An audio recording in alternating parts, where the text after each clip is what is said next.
الحمد للہ رب العالمین والعاقبۃ للمتقین والصلاة والسلام علی سید الانبیاء والمرسلین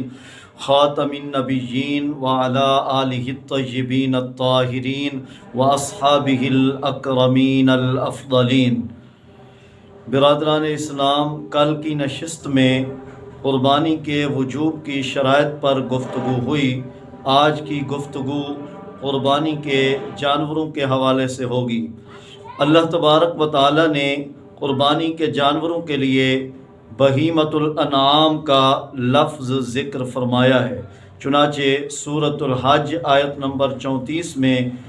اللہ رب العزت کا ارشاد ہے وَلِكُلِّ أُمَّةٍ جَعَلْنَا مَنسَكًا لِيَذْكُرُوا اسْمَ اللَّهِ عَلَى مَا رَزَقَهُم مِّن بَهِيمَةِ الْأَنْعَامِ کہ ہر امت کے لیے ہم نے قربانی مقرر کی ہے تاکہ وہ اللہ تبارک و تعالیٰ کا نام ذکر کریں ان بے زبان چار پایوں پر، یعنی جانوروں پر جو اللہ تعالیٰ نے انہیں رزق میں عطا فرمائے ہیں۔ تو اس میں قربانی کے لیے لفظ بہیمۃ الانعام استعمال ہوا، اور اللہ تبارک و تعالیٰ نے دوسرے مقام پر سورۃ الانعام آیت نمبر 143 اور 144 میں بہیمۃ الانعام کا تذکرہ فرمایا ہے۔ چنانچہ اللہ تبارک و تعالیٰ کا ارشاد گرامی ہے ثمانیۃ ازواج من الضأن اثنین ومن المعز اثنین، اور پھر آگے چل کر فرمایا ومن البقر اثنین ومن الابل اثنین ومن البقر اثنین۔ تو اس میں اللہ تبارک و تعالیٰ نے 8 نر و مادہ کا تذکرہ فرمایا، ثمانیۃ ازواج کہ 8 نر و مادہ، اور پھر ان کی تفصیل ہے کہ 8 نر و مادہ کون سے ہیں۔ فرما من الضأن اثنین، ایک جوڑا تو بھیڑ سے ہے، یعنی بھیڑ اور اس کا مذکر جو مینڈھا ہوتا ہے۔ اسی طرح فرما کہ ایک جوڑا بکری سے ہے، یعنی بکری اور اس کا مذکر بکرا۔ تو اسی طرح فرما کہ وَمِنَ الْإِبِلِ اثْنَيْنِ وَمِنَ الْبَقَرِ اثْنَيْنِ، اور ایک جوڑا اونٹ سے، یعنی اونٹ اور اونٹنی، اور ایک جوڑا جو ہے وہ گائے سے ہے، یعنی گائے اور بیل۔ تو یہ 8 جانور اللہ تبارک و تعالیٰ نے بہیمۃ الانعام میں ذکر فرمائے ہیں۔ اب ان میں جو بہیمۃ الانعام کے یہ 8 قسم کے جانور ہیں، تو تفسیر در منصور میں علامہ جلال الدین سیوطی علیہ رحمہ نے ذکر فرمایا، اس کی جلد نمبر 3 صفحہ نمبر 371، مشہور تابعی حضرت لیث رحمۃ اللہ تعالیٰ علیہ کا قول ذکر فرمایا ہے کہ وہ فرماتے ہیں الجاموس والبختی من الازواج الثمانیہ، کہ بھینس اور جو بختی اونٹ ہیں تو یہ ان 8 میں سے ہیں جو اللہ تبارک و تعالیٰ نے ذکر فرمائے۔ یعنی اس میں جو بھینس ہے وہ گائے کی نوع میں شامل ہے، اور جو بختی اونٹ ہے وہ اونٹ کی نوع میں شامل ہے۔ اسی طرح علامہ ابن منظور افریقی رحمۃ اللہ تعالیٰ علیہ نے لسان العرب کی 6 جلد صفحہ نمبر 51 پر ذکر فرما کہ البقر جنس والجاموس نوع من البقر، کہ گائے ایک جنس ہے اور بھینس جو ہے وہ گائے کی ایک نوع ہے، گائے کی ایک قسم ہے۔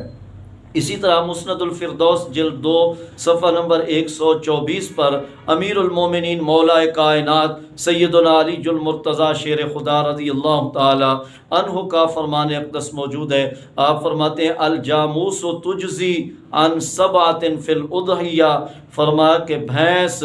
قربانی کے اندر 7 افراد کی طرف سے کافی ہے۔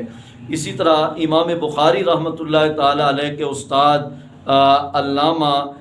ابن ابی شیبہ اپنی کتاب مصنف ابن ابی شیبہ کی جلد نمبر 4 صفحہ نمبر 357 پر سیدنا حضرت حسن بصری رحمۃ اللہ تعالی علیہ کا فرمان سند صحیح سے ذکر فرماتے ہیں کہ حضرت سیدنا حسن بصری رحمۃ اللہ تعالی علیہ جو جناب علی المرتضیٰ شیر خدا رضی اللہ تعالی عنہ کے شاگرد ہیں اور جلیل القدر صوفیاء میں سے ہیں، آپ فرماتے ہیں الجوامیس بمنزلۃ البقر، کہ بھینسیں گائے کے درجے میں ہیں۔ اسی طرح علامہ ابن منذر نیشاپوری اپنی کتاب الاجماع کے صفحہ 52 پر لکھتے ہیں وَأَجْمَعُوا عَلَىٰ أَنَّ حُکْمَ الْجَوَامِيسِ حُکْمُ الْبَقَرَةِ کہ فقہا نے اس بات پر اجماع کیا ہے کہ بھینسوں کا حکم گائے والا حکم ہے، یعنی زکوٰۃ کے حوالے سے، اسی طرح ان کے گوشت کے حوالے سے کہ جس طرح گائے کا گوشت حلال ہے اسی طرح بھینس کا گوشت بھی حلال ہے، اور جس طرح گائے کا دودھ حلال ہے اسی طرح بھینس کا دودھ بھی حلال ہے، اور جس طرح گائے کی قربانی جائز ہے اسی طرح بھینس کی قربانی بھی جائز ہے۔ امام مالک رحمۃ اللہ تعالی علیہ اپنی شہرہ آفاق کتاب موطا امام مالک کے صفحہ نمبر 294 کتاب الزکاة میں صدقہ اور زکوٰۃ کے حوالے سے گفتگو کرتے ہوئے آپ نے ارشاد فرمایا انما ہی بقر کلھا کہ بھینس تمام احکام میں گائے کی طرح ہے، یعنی اس کے سارے احکام گوشت کے حلال ہونے کے حوالے سے، دودھ کے حلال ہونے کے حوالے سے، زکوٰۃ کے حوالے سے اور قربانی کے حوالے سے جو احکام گائے کے ہیں وہی سارے کے سارے احکام بھینس کے بھی ہیں۔ اور یہی بات فتاوی قاضی خان جلد نمبر 3 صفحہ نمبر 348 پر، اور فتاوی عالمگیری جلد نمبر 5 صفحہ نمبر 297 پر، اور فتاوی رضویہ میں اعلیٰ حضرت عظیم البرکت الشاہ امام احمد رضا خان فاضل بریلوی رحمۃ اللہ تعالی علیہ نے جلد نمبر 20 صفحہ نمبر 401 پر بھی ذکر فرمائی ہے کہ جس طرح گائے کی قربانی جائز ہے اسی طرح بھینس کی قربانی بھی جائز ہے۔ تو خلاصہ یہ ہے کہ اللہ تبارک و تعالی نے جن جانوروں کا تذکرہ فرمایا ہے ان میں اونٹ ہے، اونٹنی ہے،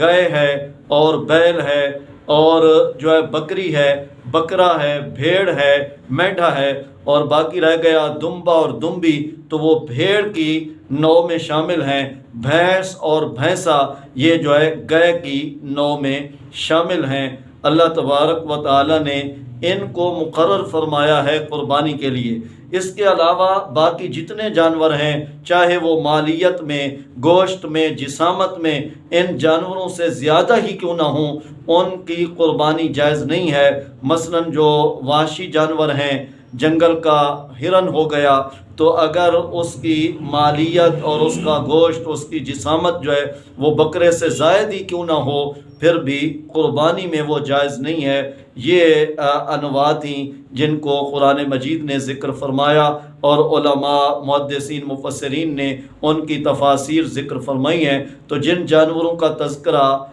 جو کیا گیا قربانی کے باب میں وہی جانور قربانی میں لگتے ہیں، اس کے علاوہ باقی جانور قربانی میں نہیں لگتے۔ پھر ان جانوروں کی بھی عمر کا تعین شریعت مطہرہ نے کر دیا ہے، اور ان جانوروں کے حوالے سے کچھ عیوب ہیں، وہ اگر پائے جائیں تو جانور قربانی کے لائق نہیں ہوتا۔ تو عمر کا اور ان جانوروں کے عیوب کا تذکرہ انشاءاللہ العزیز ہم اگلی نشست میں کریں گے۔ اللہ تبارک و تعالی ہم سب کو عمل کی توفیق عطا فرمائے۔ وآخر